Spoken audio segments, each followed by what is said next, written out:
Muy buenas tardes, queridos amigos de Comunicaciones Internacionales. Como todos los jueves, estamos compartiendo la sección cultural IDC Cultura y su amiga, la doctora Erika Flores. Y Gerardo Arrieta.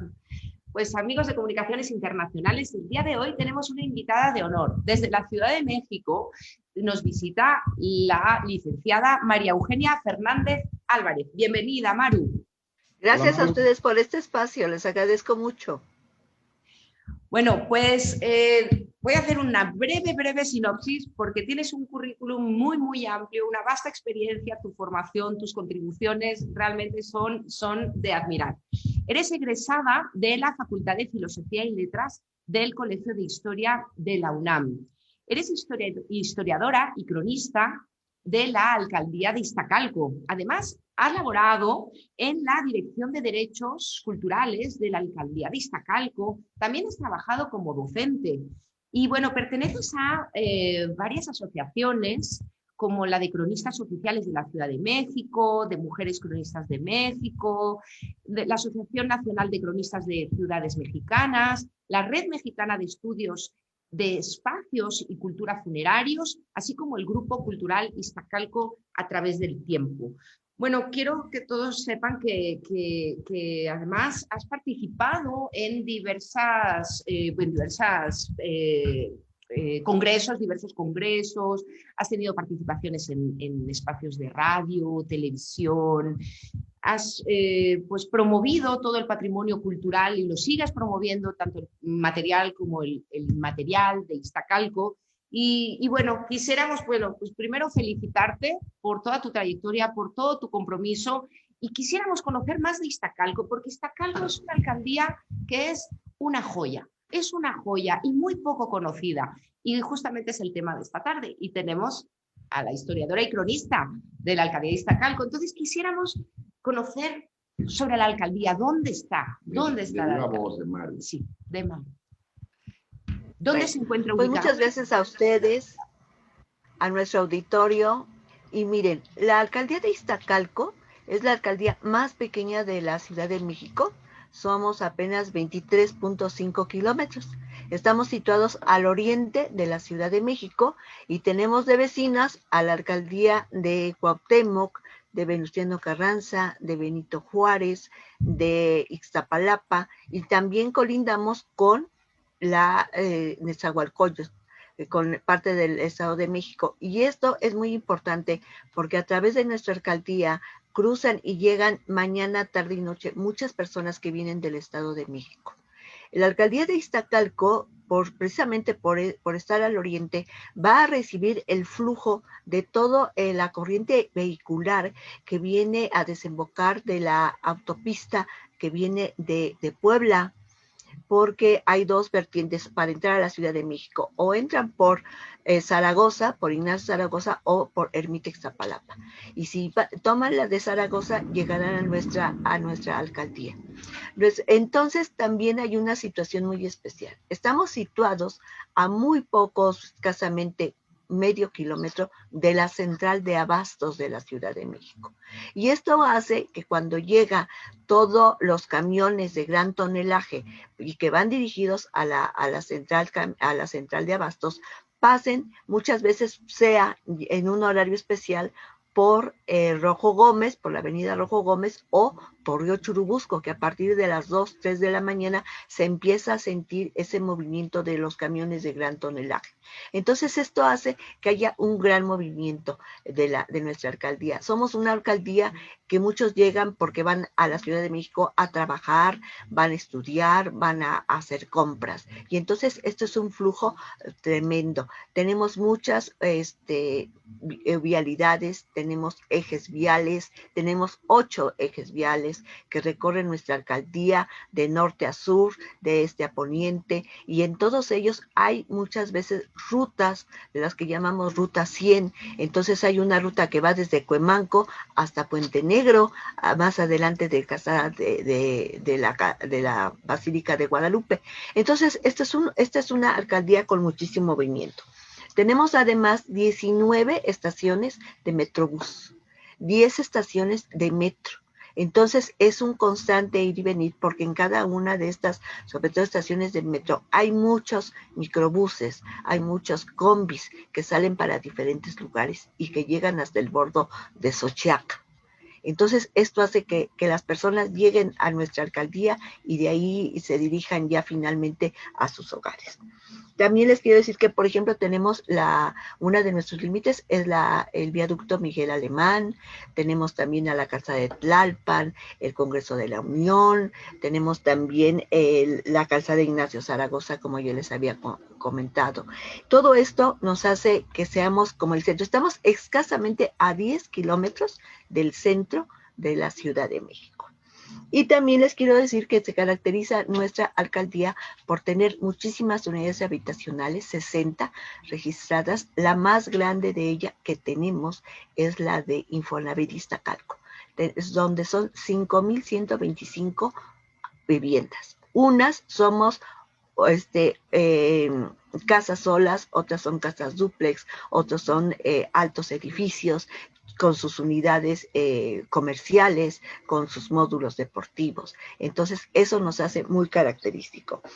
Tenemos una infraestructura sanitaria que atiende desde lo que se llaman las clínicas familiares, los centros de salud, hasta un hospital de zona que está en Troncoso y Viaducto, que es muy útil para toda la población que llega a estos lugares. Y en estos momentos, muchísimo más.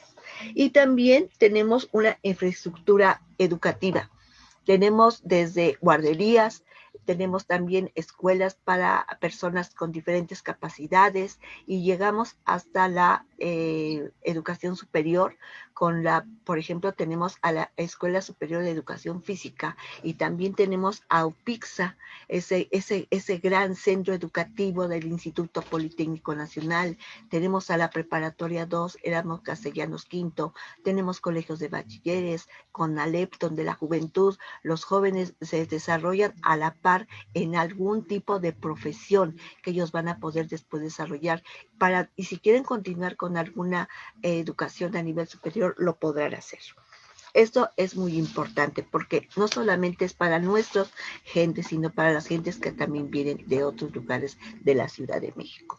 Pero hay mucha gente que tal vez les sea más fácil ubicarnos si yo les digo que en la delegación Iztacalco se encuentra la ciudad deportiva Magdalena Michuca.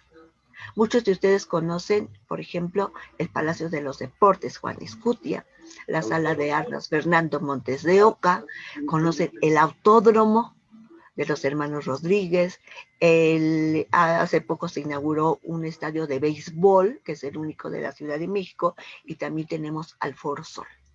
Y entonces nuestra alcaldía está dividida en dos zonas importantes, la urbanizada, que es la que yo les acabo de comentar, y la zona patrimonial, donde se encuentra nuestro corazón cultural, el corazón que late, el corazón que está vivo. El aeropuerto, ¿no? ¿Cómo? También es la vía para llegar al aeropuerto. Porque tenemos el circuito bicentenario. Entonces, ¿pasan por viaducto o pasan por el circuito bicentenario? Y en el circuito bicentenario tenemos una ruta de camión que pasa pues todo por el círculo, alrededor de toda la Ciudad de México. Yo si tomo un camión aquí a unos 200 metros, llego a Chapultepec, llego a Paseo de la Reforma, llego a La Raza, llego a Oceanía, llego al aeropuerto. Y me regresan otra vez al punto donde lo tomé. Entonces, eso es una gran facilidad de transporte. Así es. Pues sí, mucho movimiento, definitivamente. Y retomando esa parte, ese corazón cultural, de ese donde está el patrimonio material, inmaterial.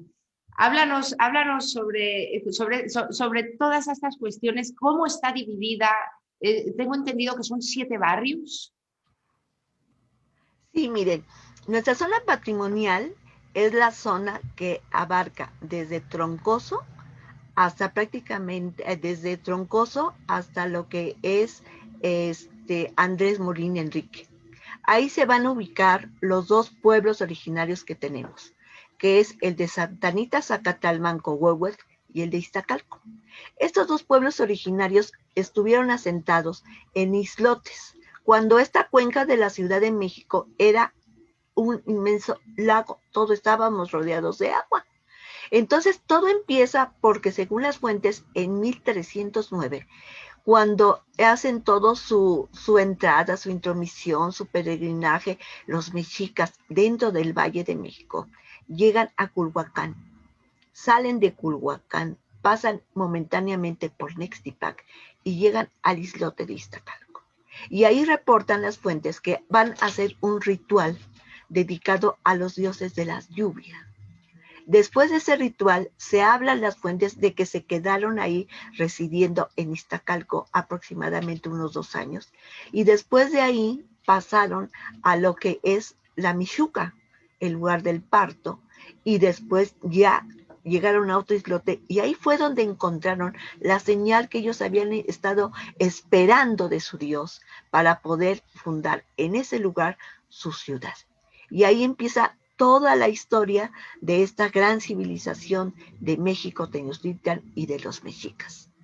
Entonces, Iztacalco aparece en esa peregrinaje, en ese itinerario en ese momento. Ahora bien, estas dos islas primitivas o islotes rodeados obviamente por agua, viene el coloniaje español y estamos en lo que se llama la República de Indios, porque nuestra población es indígena. Pero ahora bien, ¿qué es lo que pasa? A Santa Anita, tanto a Santa Anita como a Iztacalco, lo van a evangelizar los franciscanos. En Santa Anita se va a establecer una parroquia que actualmente, ojalá cuando todo esto pase, puedan ustedes venir a gozar de una pequeña parroquia de estilo churrigueresco, con un maravilloso retablo dedicado a la abuela de Jesucristo, a la señora Santana, que tiene un trabajo de yesería muy interesante y una portada que cuando llegaron las gentes de línea y se las mostramos, nos dijeron, nunca pensamos que en este lugar íbamos a encontrar esta portada, porque es una portada verdaderamente muy hermosa y preciosa. Por otra parte, en el pueblo de Iztacalco, los franciscanos van a levantar un templo dedicado a San Matías Apóstol y van a adjuntar un convento muy pequeño donde únicamente van a haber 2 frailes, porque atendían aproximadamente, dicen las fuentes, a 300 personas aproximadamente. Estos son nuestros pueblos originarios. ¿Pero por qué son originarios? Primero, porque hay antecedentes de que en esos lugares hubo una población anterior a la llegada de los hispanos, primero. Segundo, han mantenido sus toponímicos, Zacatlalmanco, Huehuet e Iztacalco. Tercero, hay glifos que aparecen. ¿Qué son los glifos? Son, ¿cómo les diré? Como los sellos personalizados de las poblaciones. Estos glifos, señales pictóricas aparecen en los códices mesoamericanos y en los códices también coloniales. Entonces, para Santa Anita, Zacatlalmanco tiene su propio códice, el códice de Santa Anita, donde los autentifican cómo les están dando la nueva administración a las autoridades indígenas, las españolas. Y en el de Iztacalco, el códice tal vez más importante es el códice Osuna, porque en el códice Osuna aparece nuestro glifo, aparece el glifo de Santa Anita, Zacatlalmanco, pero aparece una cosa más importante, el gentilicio de las gentes que vivimos en Iztacalco. Muchas gentes hablan de iztacalquenses. Dicen, nosotros los iztacalquenses, no. Nosotros somos iztacalcas. ¿Por qué? Porque el término náhuatl del que se deriva el gentilicio es Iztacalco. Y al agregarle la terminación SES, estamos poniendo la terminación de un gentilicio en otro idioma, que es el español, a una palabra en náhuatl. Y esto es un error. Para esto me decía el maestro librado de la Escuela de Cultura y Lengua Náhuatl de Milpalta, que en paz descanse, me decía, es corromper el vocablo en náhuatl. No, ustedes son iztacalcas. Y en el códice Osuna así se asientan, iztacalcas.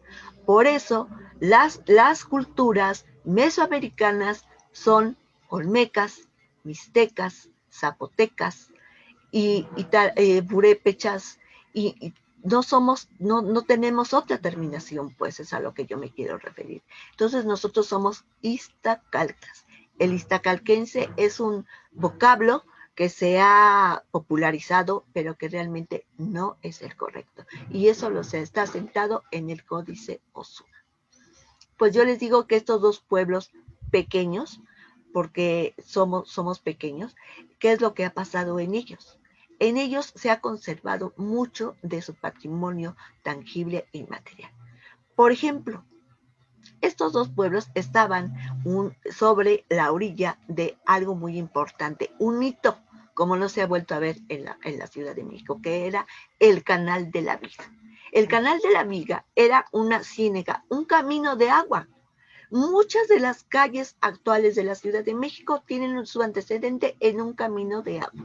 Y el camino más importante de agua que existió fue este Canal de la Viga, que era parte de la Ciénaga Real o de Mexicalcingo. ¿Pero por qué de la Viga? Hay una pintura al óleo de un virrey que llega al pueblo de Iztacalco, el duque de Alburquerque, don Francisco Fernández, que habla, se ve cómo llega él en una barcaza, porque hay información sobre ello, de esa barcaza que se hizo especialmente para su visita a Iztacalco. Y para atravesar este canal de agua, no hay puentes, hay vigas. Ese es un detalle que nos hace ver por qué se le empezó a llamar de la viga. Después, cuando se va a establecer la garita de la Viga, ya toma el nombre de la Viga, no, esta garita no estaba en Iztacalco, ni estaba en Santa Anita, estaba mucho más adelante en el pueblo originario de San Francisco Tultenco. Esta garita de la Viga estaría ubicada aproximadamente en el cruce de Avenida del Taller y Circunvalación, donde está actualmente ahora la preparatoria número 7 de la UNAM, y hay todo un centro comercial. En esa garita de la Viga, todas las cosas que llegaban por vía acuática, porque esta vía conectaba al lago de Chalco con el de Xochimilco, y llegaba hasta la calle de Roldán, una cuadra exactamente atrás de lo que hoy es Palacio Nacional. Y para poder comercializar todas las mercancías que entraban, tenían que pasar por esa garita y pagar, obviamente, un impuesto para después poder comercializar todas estas mercancías que venían. En los archivos de las garitas nos hablan, por ejemplo, que entraban hierro, madera, diferentes tipos de licores, de aguardientes, semillas, vegetales, hortalizas, animales vivos, diferentes cosas que venían desde la zona caliente de Morelos. Por eso fue importante económicamente. Pero también fue muy especial porque ahí cerca de esa garita de San Francisco Tultenco se hizo un paseo, el paseo de la Viga, que era un paseo terrestre con una ancha calzada donde podían pasar los carruajes, podían pasearse a caballo y podían pasearse a pie. Pero había algo diferente a los demás paseos que había en la ciudad de la Ciudad de México, como el de la Alameda y como el de Bucareli. ¿Cuál era eso? Pues que se llegaba a la garita de la Viga, se subía uno a la chalupa y ahí se podía comer, bailar y llegar a los pueblos de Santa Anita y de Iztacalco. Yo les invito a que puedan ustedes leer las crónicas que hacen de este trayecto a través de la canoa que hace, por ejemplo, la Marquesa Calderón de la Barca, que hace Manuel Paino, que hace Guillermo Prieto, donde nos habla de las comidas que se llevaban, y sí, porque había gente que no comía, pero llevaba su comida. ¿Qué idea tienen de lo que era Iztacalco, de lo que era Santa Anita? Esas crónicas son verdaderamente deliciosas porque hablan de los instrumentos, que si el gendarme, que si la criadita, que si la señora de postit. Entonces es un verdadero deleite leer esas crónicas. Les recomiendo que las puedan ustedes leer para que tengan una idea más clara de lo que era este canal de la Viga. Se dice que por este canal de la Viga, las gentes, cuando se acercaba el Viernes de Dolores, se embarcaban precisamente a Santa Anita para comprar ahí todo lo necesario para regresar a poner en su casa el altar de Dolores. Pero que además había una característica. Cuando llegaban al pueblo de Santa Anita o al de Iztacalco, les vendían unas coronas de amapolas. Y cuando la gente regresaba a la Ciudad de México y tenían los hombres en sus sombreros o las mujeres en sus cabezas esas coronas, sabían que habían venido a Iztacalco o a Santa Anita. Estamos hablando en un momento en que la amapola era una flor, nada más. No, todavía no llegábamos a la idea de que el opio y todas las sustancias psicotrópicas que se va a sacar de esta planta. Cuando se llegó el momento en que esto se supo, se prohibió completamente que se volviera a sembrar amapola, no solamente en estos pueblos, sino en cualquier otro lugar. Uno lo entiende perfectamente. Y entonces por eso las personas venían a Santa Anita, pero también venían para festividades. Se habla de unos columpios monumentales que eran unos postes muy altos como los de la luz, y ahí se establecían unos columpios y la gente venía de la ciudad a ahí estarse columpiando en algo tan especial. Hay fotografías de esos columpios monumentales, hay fotografías de cómo la gente en esas llamadas chalupas fandangueras en determinados momentos festejos del Viernes de Dolores, había orquestas completas, se bailaba, se tocaba la guitarra y eso era una fiesta desde que se salía. También en Iztacalco la había, pero sí quiero puntualizar algo. En Santa Anita, las fiestas más importantes eran la fiesta del Viernes de Dolores y la flor más bella del ejido. La flor más bella del ejido lo va a institucionalizar precisamente el presidente Lázaro Cárdenas en 1936.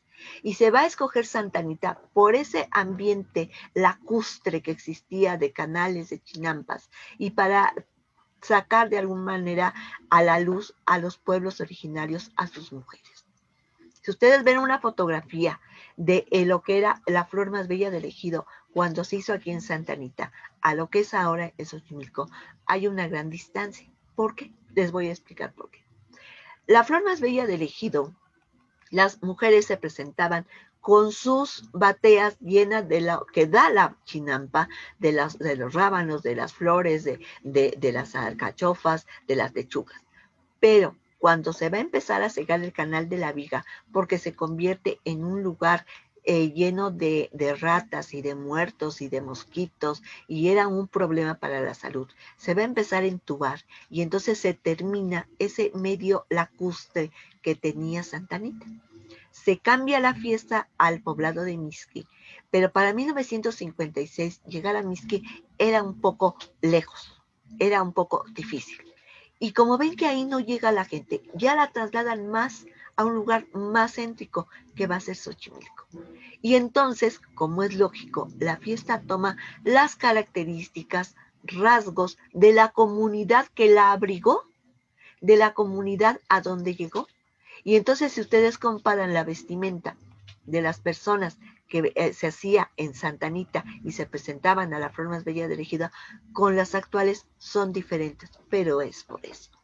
Pero ahí además en Santa Anita se va a fundar la Asociación de Charros de la Viga, y sus instalaciones la tenían en lo que ahora son las instalaciones del metro, de la estación Santa Anita precisamente. Y ahí, en ese lienzo charro, se va a formar la competencia del charro completo, que es una competencia actual dentro de nuestro deporte nacional, que es la charrería. Por eso, esas son las aportaciones que hace el pueblo de Santa Anita, Zacatalmanco, Huehuet, a la identidad de nuestro país porque la charrería es un deporte nacional, y a nuestra identidad cultural de la Ciudad de México con la flor más bella del ejido. Pues ¿Qué es lo que felicidades, muchas felicidades. No cabe duda de que Iztacalco es una de las alcaldías más ricas en, bueno, toda la Ciudad de México, todo México en general desborda riqueza histórica, cultural, pero es el conocimiento que guardas y sobre todo cómo lo están trabajando, porque también todo esto lo están trabajando en difundirlo dentro de la propia alcaldía. Este espacio es muy valioso para difundirlo más allá de la alcaldía de Iztacalco y más allá de la Ciudad de México, porque realmente es muy desconocido para muchos, ¿no?, de los que vivimos en México, pero es la pericia en cómo lo describes, en cómo lo conoces, es algo magistral. No cabe duda de que podríamos estar muchas horas más. A mí me tocó estar y ver esta festividad de la charrería, y también me tocó ver una de las flores más bellas del ejido, y realmente quiero compartir mi sensibilidad para con el pueblo de Iztacalca, mi compromiso, mi agradecimiento, porque me han abierto una ventana, y pues esta ventana también que sirva para llevarla a más lugares del orbe. Ahora que podemos contar con estas tecnologías de la información y la comunicación. Y hay unas páginas en internet y mismo Facebook de México histórico, México a través de los años, de los siglos, y vienen esas fotos de los canales, vienen esas fotos de las festividades, que es muy interesante poder observarlas, ¿no? Definitivamente, y tal como lo narras, por algo eres la cronista, de verdad muy interesante. Y que pues miren, les agradezco su atención, y eso es lo que yo quiero transmitir, porque Iztacalco tiene el año de 2019 se hizo un programa en la Fonoteca Nacional, porque se invitaron a los carnavales más antiguos de la Ciudad de México, y el carnaval de Iztacalco, del pueblo de Iztacalco, de la Casa de la Sal, es de los más antiguos, es centenario ya. Y también se ha conservado lo del martes de Pascua, que era antes el martes de amapolas, donde las portadas monumentales son maravillosas. Yo les aconsejaría que buscaran en Google portadas monumentales de Iztacalco, porque no tengo palabras para describir lo que es eso, que es una artesanía muy particular de los pueblos chinamperos. Y también tenemos el Santo Jubileo. En esas portadas monumentales les quiero decir que en el pueblo de la Asunción está y le digo don por respeto porque es muy joven, Mario Arturo Aguilar Gutiérrez, que es el nieto de la persona que hizo la portada que se puso en la anunciatura apostólica en la Ciudad de México cuando vino por primera vez el Papa Juan Pablo II. Y él ha tenido la oportunidad de viajar para llevar lo que es la artesanía también de los tapetes de acerrín. Ha puesto portadas monumentales en lo que es el Zócalo. Hace tiempo se hizo un magno evento de Día de Muertos y había una portada de 3 arcos con 3 cráneos. Y eso es obra de él. Y también tenemos artesanos en la familia Díaz Escobar, que son maravillosos en cera escamada.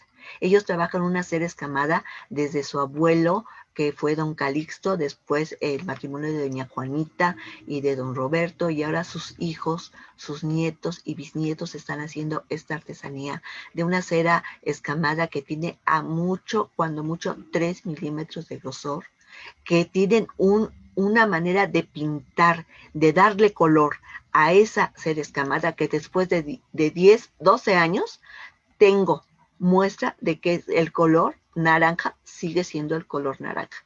Cuando compré en algún lado una cera escamada, ya a los 6 meses ya estaba blanca. Entonces también ahí precisamente en Iztacalco tenemos el segundo retablo, un retablo barroco en la capilla de la Santa Cruz. Es un retablo precioso porque es un retablo pasionario. Esto quiere decir que se va a describir todas las escenas desde el aprendimiento de nuestro Señor Jesucristo hasta su crucifixión y muerte. Es hermoso llegar al pueblo de Iztacalco porque es entrar en un lugar donde no hay ruido, donde las casas son tranquilas, donde nos encontramos con capillas limpias, hermosas, porque los mayordomos de los barrios son súper celosos de tener limpio, arreglado todo su capilla, todas sus cosas, porque están tan orgullosos de ser herederos de esa herencia de sus abuelos, que es maravilloso. Yo realmente como ustedes ven, me exalto, me exalto, porque es mi pueblo. Yo, qué bueno que puedo transmitir mi entusiasmo para que cuando vean el icono de Iztacalco en una estación del metro, lo vean el de Santa Anita, atrás de ese icono hay gente que lucha, trabaja, porque saben que al año que son mayordomos, ese año no van a trabajar. Así se los digo, porque dicen no podemos trabajar, porque hay mucho trabajo de la mayordomía. Entonces tengo que hacer mi ahorro, porque ese año yo lo voy a trabajar. Porque se dedican a pintar, a arreglar, a las fiestas, a organizar todo, las portadas para el martes de Pascua, las portadas para el jubileo, todo. Entonces ellos viven y eso lo transmiten. Eso lo transmiten y uno únicamente es un portavoz. Es uno una antena, es un micrófono para decir Iztacalco y Santa Anita están vivos.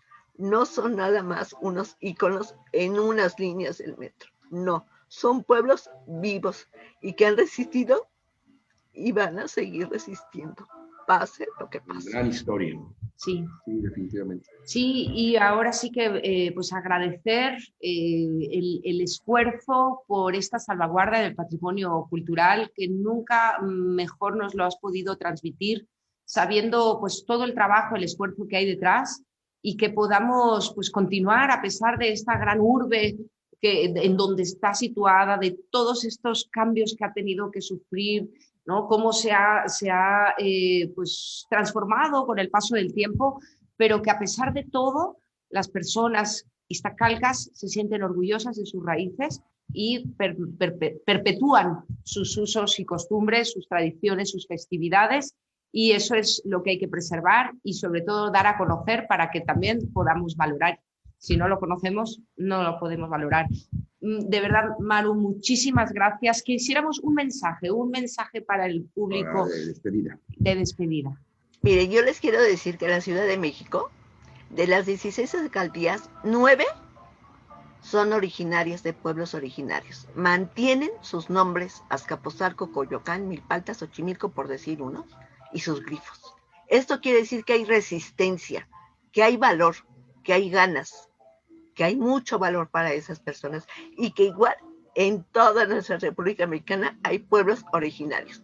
Donde haya un San Pedro con un término náhuatl, ahí hay un pueblo originario. Y todos somos valiosos porque todos hacemos a nuestra nación, la nación mexicana. Muchas gracias. Muchas gracias. Gracias. Mandamos un abrazo muy cálido para todos los amigos iztacalcas y para todos los amigos de Comunicaciones Internacionales. Muchas gracias. Agradecemos. Gracias por el espacio y aquí estoy para lo que ustedes quieran. Gracias. Buenas tardes. Adiós. Hello.